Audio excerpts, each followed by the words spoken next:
सृष्टि, जिसकी उम्र फिलहाल 23 साल है, उसकी शादी काफी दिन पहले हो चुकी है और जिस परिवार के अंदर उसकी शादी हुई है वह पूरे के पूरे बिजनेस माइंडेड है। तो इसी वजह से जब सृष्टि की शादी उस परिवार में हो जाती है तो उसके बाद सृष्टि भी बिजनेस ही करने लगती है और फिलहाल उसके बिजनेस अच्छी तरह से चला करते हैं। अब तभी एक दिन एक ही बिजनेस की मीटिंग को करने के लिए वह बिहार के मधुबनी में किसी व्यक्ति से मिलने के लिए जाती है। सुबह सुबह का समय था और जैसे ही वह वहां पर पहुंचती है तो उसकी मीटिंग सक्सेसफुल होती है। तो उसके बाद वह बड़ी ही खुश होकर वहां से वापस लौट रही थी। लेकिन तभी अचानक से रास्ते में कुछ खाली खेत पड़ते हैं और उन खाली खेतों में एक लड़का जो कि बकरियों को चरा रहा था, उसके ऊपर सृष्टि की नजर पड़ जाती है। अब जैसे ही उस बकरी चराते हुए लड़के को देखती है तो एकदम से वह अपने पुराने ख्यालों में खो जाती है और उसके बाद उसे किसी की याद आ जाती है। तभी यहां पर जो सृष्टि होती है वह एकदम से ड्राइवर काका से कहती है, काका, गाड़ी रोको और हमें अभी कहीं और जाना है। अब इसके बाद जो ड्राइवर होता है वह गाड़ी रोक देता है और पूछने लगता है, बताओ बेटी, आपको कहां जाना है? तो वो कहने लगती है, काका, फलाने गांव की तरफ गाड़ी चलाओ और यहां से लगभग आधे घंटे का सफर है और हम लोगों को वहीं पर ही जाना है। अब इस बात को सुनकर ड्राइवर पूरी तरह से हैरान हो जाता है, क्योंकि आज पहली बार सृष्टि उस जगह पर जा रही थी, क्योंकि शादी के बाद से ही यही ड्राइवर उसकी गाड़ी चलाया करता है, लेकिन आज तक भी इस जगह के बारे में उसने जिक्र नहीं किया था। तो यहां पर ऐसा क्या काम होगा जिस वजह से सृष्टि जा रही है? यही बात सोचकर ड्राइवर असमंजस में पड़ा हुआ है, लेकिन फिर भी वह गाड़ी मोड़ता है और उस सफर को तय करने लगता है। सृष्टि रास्ते में ढेर सारी बातें सोच रही है और सोचते सोचते मुस्कुरा रही है।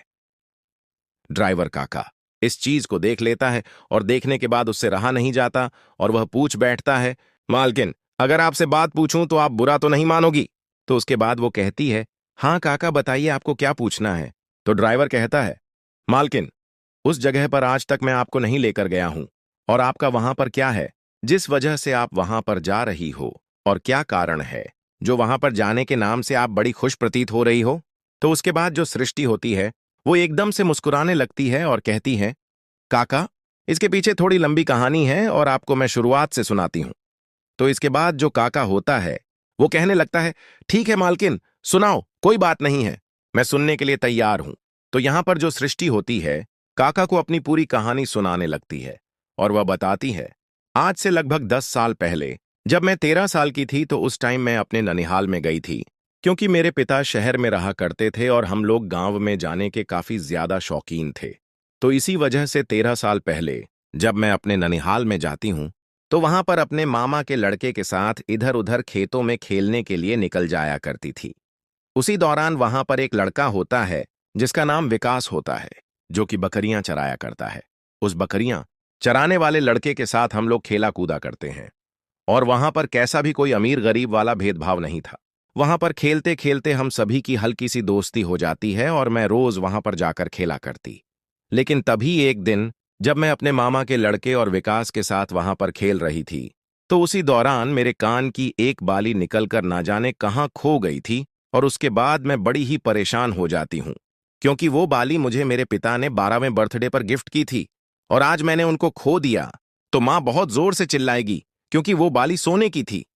अब इस बात को सुनकर यहां पर जो विकास होता है, जो कि बकरी चराया करता था, वह भी काफी ज्यादा परेशान हो जाता है और इधर जो उसके मामा का लड़का होता है, सृष्टि के, वह भी काफी ज्यादा परेशान होता है।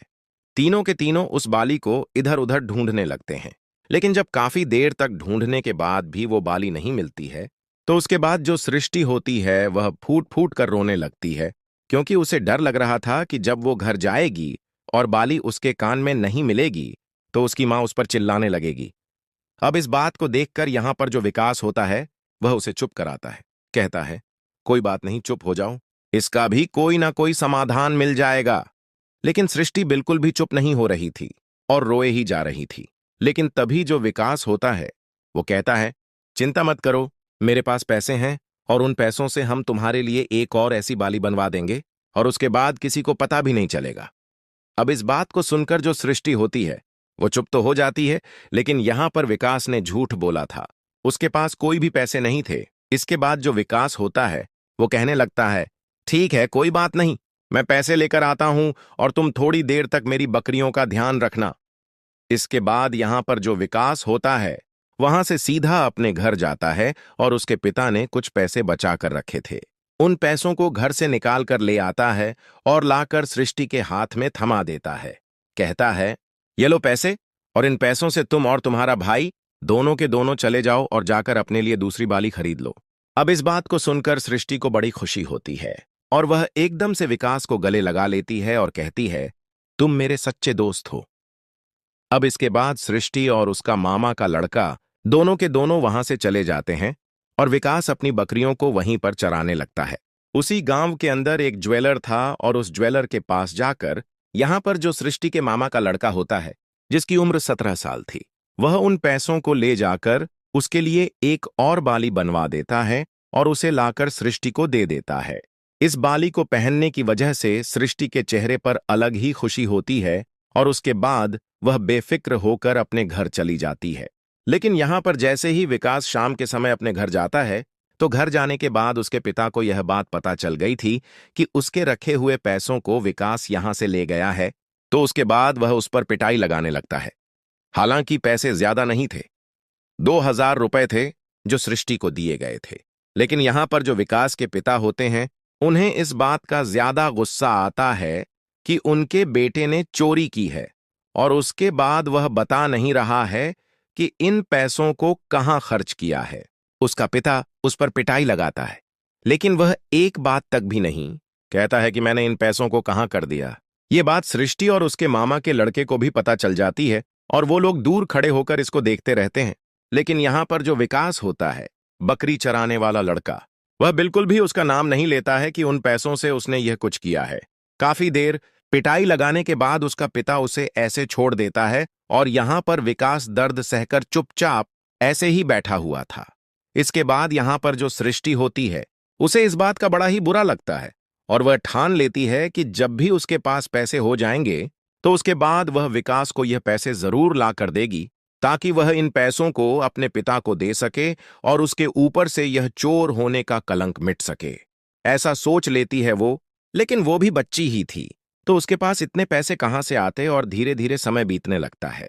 समय के साथ साथ सृष्टि बड़ी होती है और जैसे ही सृष्टि शादी के योग्य होती है तो उसके बाद उसके माता पिता उसकी शादी करा देते हैं और शादी के बाद जो सृष्टि होती है वह अपने पति के साथ अपने जीवन को व्यतीत करने लगती है। यहां पर उसकी फैमिली, जितनी भी उसकी ससुराल में फैमिली होती है, वो सभी अपने अपने अलग अलग बिजनेस किया करते हैं। तो सृष्टि के लिए भी एक बिजनेस सेटल कर दिया जाता है और सृष्टि दिन रात मेहनत करके उस बिजनेस को काफी उन्नतियों तक ले जाती है। जब से सृष्टि बिजनेस करने लगी है, तभी से ये काका जो इनकी गाड़ी को चलाया करते हैं, वो उनके परमानेंट ड्राइवर हैं और इन दोनों का रिश्ता बाप बेटी का सा है। कोई भी सलाह अगर सृष्टि को लेनी होती है तो यहां पर इस काका से लिया करती है और इसी वजह से आज ये पूरी कहानी से बता देती है। कहती है, काका, जब रास्ते में मैंने बकरी चराने वाले को देखा तो यहीं पर मेरा ननिहाल था, ज्यादा दूर नहीं था, तो मैंने सोचा कि क्यों ना विकास से मिलती चलूं और आज उसके उस कर्ज को भी चुका दूंगी जो उसने बचपन में मेरे लिए इतनी पिटाई खाई थी। हालांकि अब उन पैसों का कोई मोल नहीं है, लेकिन मैं उससे मिलना चाहती हूं क्योंकि वह बहुत अच्छा इंसान था और उसने मेरे दर्द को देखते हुए मुझे लाकर 2000 रुपए अपने घर से दे दिए थे। अब इस बात को सुनकर जो ड्राइवर काका होता है, उसे भी इस बात पर बड़ी हैरानी होती है और वह भी विकास को देखना चाहता है। दोनों के दोनों अपनी गाड़ी को दौड़ाते हुए सीधा उस गांव में पहुंच जाते हैं जहां पर सृष्टि का ननिहाल था और वहां पर जाने के बाद जो सृष्टि होती है, वह ड्राइवर काका को रास्ता बताती रहती है और धीरे धीरे वो लोग विकास के घर पर पहुंच जाते हैं जिस पे विकास पहले रहा करता था। विकास के घर के सामने गाड़ी रुकती है और अभी समय हो रहा था लगभग 3 बजे का। अब जैसे ही इतनी बड़ी गाड़ी विकास के घर के सामने रुकी थी तो अड़ोसी पड़ोसी भी घरों से बाहर निकलकर उस गाड़ी को देखने लगते हैं क्योंकि विकास अभी काफी ज्यादा गरीब इंसान है। जैसा वो पहले रहा करता था वैसा ही घर उसका अब बना हुआ है और इतनी बड़ी गाड़ी उसके दरवाजे पर क्या कर रही है, यही देखने के लिए अड़ोसी पड़ोसी बाहर निकले थे। इसके बाद जो सृष्टि होती है उस गाड़ी से निकलती है और निकलते हुए जब अड़ोसी पड़ोसी में से एक पड़ोसी उसे देख रहा था तो उससे कहने लगती है, यह विकास का घर ही है ना। तो यहां पर जो वह पड़ोसी होता है वह हमेशा हिलाता है और सृष्टि की तरफ देखता ही रह जाता है क्योंकि सृष्टि ने बहुत ही महंगे कपड़े पहन रखे थे और बहुत बड़ी गाड़ी से वो निकली थी। लेकिन सृष्टि सीधी उस दरवाजे पर पहुंच जाती है और दरवाजे को खटखटाने लगती है। अब जैसे ही वह दरवाजा खटखटाती है तो अंदर से दो मासूम बच्चे निकलते हैं। एक की उम्र तकरीबन 8 साल रही होगी और दूसरी जो बच्ची होती है उसकी उम्र तकरीबन 6 साल रही होगी। अब जैसे ही वह दोनों बच्चे बाहर आते हैं तो यहां पर सृष्टि को समझने में देर नहीं लगती कि ये विकास के ही बच्चे हैं, और उसके बाद में उनसे कहने लगती है, बेटा तुम्हारे पापा कहाँ हैं? अब इस बात को सुनकर वह बच्चे बड़ी मासूमियत से कहने लगते हैं, पापा तो नहीं है। लेकिन तभी पड़ोसियों में से एक व्यक्ति आता है और आने के बाद कहने लगता है, मैडम, इनके पापा की तो मौत काफी दिन पहले हो चुकी है। अब तो इन बच्चों की मां पाला करती है। अब इस बात को सुनते ही यहां पर जो सृष्टि होती है उसके पैरों से जमीन खिसक जाती है, क्योंकि जिस दोस्त का वो कर्ज चुकाने के लिए आज यहां पर आई थी वह दोस्त तो इस दुनिया को छोड़कर जा चुका है। उसके बाद यहां पर जो गांव वाले होते हैं उन बच्चों की मां को बुलाते हैं जो कि दूसरे के खेतों में मजदूरी कर रही थी, और जैसे ही उसे पता चलता है कि उनके घर पर एक बहुत ही अमीर महिला आई है और वो उसके पति के बारे में पूछ रही है, तो उसके बाद वो भागी दौड़ी वहां पर आती है। और आने के बाद जैसे ही यहां पर सृष्टि को देखती है तो पूछने लगती है, हाँ जी बहन जी, कहिए आप कौन हो और आपको मेरे पति से क्या काम है? तो यहां पर जो सृष्टि होती है अभी तक उसे इस बात का गहरा दुख है कि उस विकास को जिससे वह मिलने के लिए आ रही थी, बड़ी खुश होकर वह इस दुनिया को छोड़कर जा चुका है। लेकिन फिर भी जब विकास की पत्नी उसके सामने है तो वो उससे बात करने लगती है। कहती है, देखो, आप तो मुझको नहीं जानती, लेकिन आपके पति मुझे अच्छी तरह से जानते थे, क्योंकि इसी गांव के अंदर मेरा ननिहाल था। भले ही मेरे आज मामा और उनके लड़के यहां से चले गए हैं, लेकिन यहां पर मैं बचपन में आया करती थी। तो उस समय पर आपके पति के साथ हम लोग खेला कूदा करते थे और वहीं से उनसे मेरी दोस्ती हो गई थी। दरअसल बचपन में एक इस तरह की घटना हो गई थी कि मेरी बाली खो गई थी और उसके लिए विकास ने मुझे पैसे दिए थे, तो उन्हीं पैसों को लौटाने के लिए मैं यहां पर आई थी। अब इस बात को सुनकर जो महिला होती है जो कि विकास की पत्नी है वह पूरी तरह से हैरान हो जाती है, क्योंकि इतनी बड़ी अमीर होने के बाद भी यह उन पैसों को लौटाने के लिए आई है जो कभी बचपन में उसके पति ने उसे दिए थे, और उनका तो कोई सबूत भी नहीं है कि वो पैसे दिए थे या नहीं दिए थे। इसी वजह से वह उसे पहचान जाती है कि यह अच्छी महिला है और इसके बाद उसे घर के अंदर वेलकम करती है। यहां पर जो सृष्टि होती है वो विकास की पत्नी के साथ घर के अंदर जाती है। साथ में बच्चे भी चले गए थे और बाहर जो लोग जमा थे वह यहां से इधर उधर हो गए थे। ड्राइवर काका भी घर के अंदर आ जाते हैं और इसके बाद जो सृष्टि होती है वह विकास की पत्नी से बातचीत करने लगती है। यहां पर विकास का फोटो एक दीवार पर लगा हुआ था और जब वह उस फोटो को देखती है तो उसे पूछने लगती है, ये बताओ उसकी मौत कैसे हुई थी? तो यहां पर जो विकास की पत्नी होती है वह सृष्टि को बताने लगती है, वह एक कंपनी में काम किया करते थे, लेकिन अचानक से एक दिन काम करते वक्त उनका ध्यान थोड़ा सा हट जाता है और उसी वजह से वह मशीन की चपेट में आकर इस दुनिया को छोड़कर चले जाते हैं। उनकी मौत के बाद कंपनी से कुछ पैसा भी मिला था, लेकिन वो पैसा कब तक चलता? धीरे धीरे वो पैसा भी खत्म हो जाता है और उसके बाद अब मैं मजदूरी करके अपने बच्चों का पालन पोषण कर रही हूं। सृष्टि कहने लगती है, विकास के माता पिता कहाँ हैं? तो वह बताती है, उनकी तो काफी दिनों पहले मौत हो गई थी। इसके बाद जो सृष्टि होती है उस घर को अंदर से देखती है और अंदर से देखने के बाद ये साफ साफ उसे पता चल जाता है कि इस घर के अंदर ये लोग काफी मुसीबतों से अपना समय व्यतीत कर रहे हैं। और उसके बाद यहां पर जो सृष्टि होती है विकास के बच्चों को अपने पास बुलाती है और उनसे पूछने लगती है, तुम कौन कौन सी क्लास में पढ़ा करते हो और कौन से स्कूल में पढ़ा करते हो? लेकिन यहां पर जो बच्चे होते हैं वह पहले तो पढ़ा करते थे, लेकिन जब से उनके पिता की मौत हुई है उसके बाद से उनकी पढ़ाई बंद हो गई है। वह कह देते हैं, हम पढ़ने के लिए नहीं जाया करते, माँ हमें घर पर ही थोड़ा बहुत पढ़ा दिया करती है और उसी से हम लोग पढ़ाई लिखाई सीख रहे हैं, क्योंकि अभी हमारे पास इतने पैसे नहीं हैं, ना तो हम लोग पढ़ाई नहीं किया करते। इस बात को सुनकर सृष्टि की आंखों में आंसू आ जाते हैं और यहां पर जो ड्राइवर काका होता है उसकी भी आंखों में आंसू आ जाते हैं।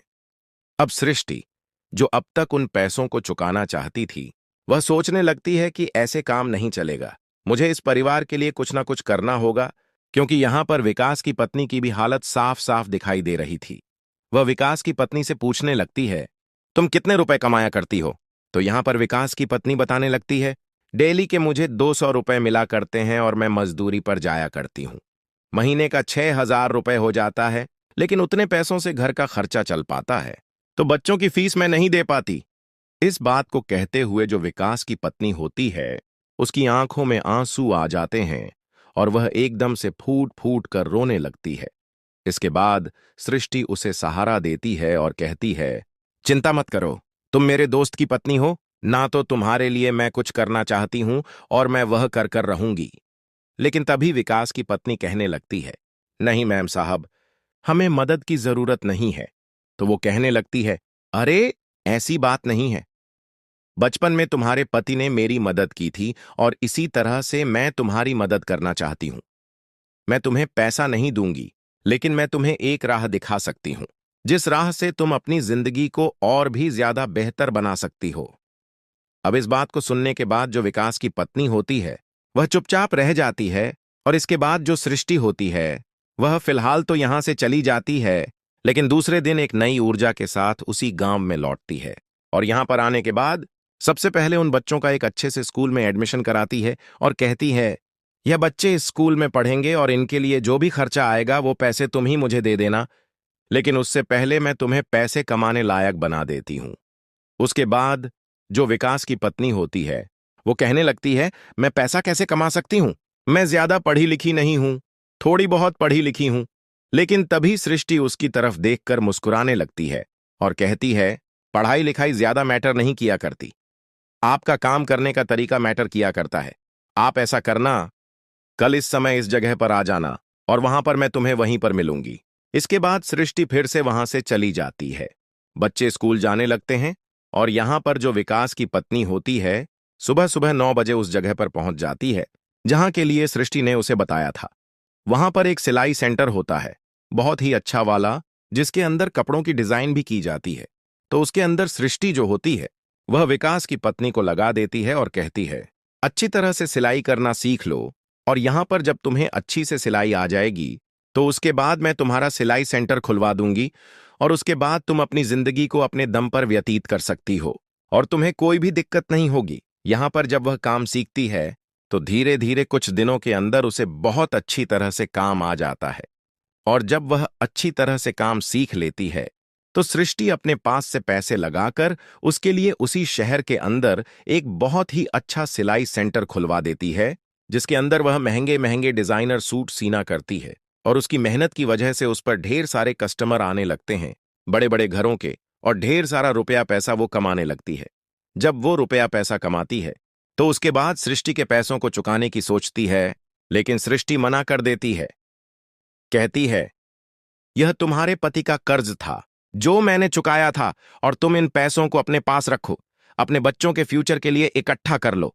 यहां पर जो सृष्टि है, वह आज तक भी विकास की पत्नी और उसके बच्चों से मिलने के लिए जाया करती है। जब भी कभी उनका रिजल्ट आया करता, तो उनके रिजल्ट के लिए पूछा करती, उनके लिए खिलौने और कपड़े ले जाया करती और अच्छे से अभी तक भी उनकी देखरेख कर रही है। यहां पर यह बात जैसे ही सृष्टि के पति को पता चलती है, तो वह भी अपनी पत्नी पर गर्व महसूस करते हैं और वह भी अपनी पत्नी के साथ कभी कभी यहां पर अपने बच्चों के साथ उनसे मिलने के लिए आया करते हैं और इस परिवार से उनका एक अलग सा बॉन्ड बन गया है। गांव वाले इस बात को सुनकर बड़े ही खुश होते हैं और यहां पर सभी लोग सृष्टि की वाहवाही करने लगते हैं। तो दोस्तों, ये थी आज की कहानी। आपको जैसी भी लगी हो, कमेंट सेक्शन में बता देना। वीडियो अगर अच्छी लगे तो वीडियो को लाइक और चैनल को सब्सक्राइब जरूर करें, ताकि हमें थोड़ा सा हौसला मिल सके आप लोगों के लिए ऐसे अच्छे अच्छे वीडियो बनाने के लिए। इन कहानियों को सुनाने का उद्देश्य किसी को परेशान करना बिल्कुल भी नहीं है। ये कहानी आपको इसलिए सुनाई जाती है ताकि आप लोग इन कहानियों में से कुछ ना कुछ सीख सको और अपने जीवन में उस चीज को अप्लाई कर सको। मिलते हैं किसी नेक्स्ट वीडियो में नए टॉपिक के साथ। तब तक के लिए जय हिंद, जय भारत।